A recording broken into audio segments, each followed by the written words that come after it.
સંજેલી નગરમાં સંજેલી તાલુકામાં શ્રી ઉચ્ચતર માધ્યમિક કન્યા વિદ્યાલય સંજેલીમાં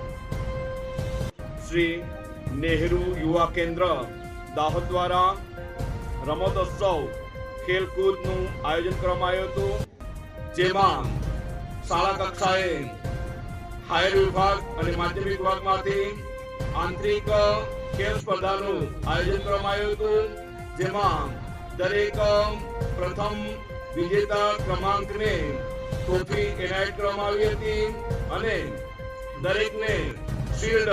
મેડલ પણ અર્પણ કરવામાં આવ્યા હતા. આ શાળામાંથી આ મેડલો શાળાના આચાર્યશ્રી, ખેલકૂદ વિભાગ જે નહેરુ યુવા કેન્દ્રમાંથી પધારેલ જયપાલભાઈ, મનીષાબેન વગેરે દ્વારા આ ટ્રોફી સૌ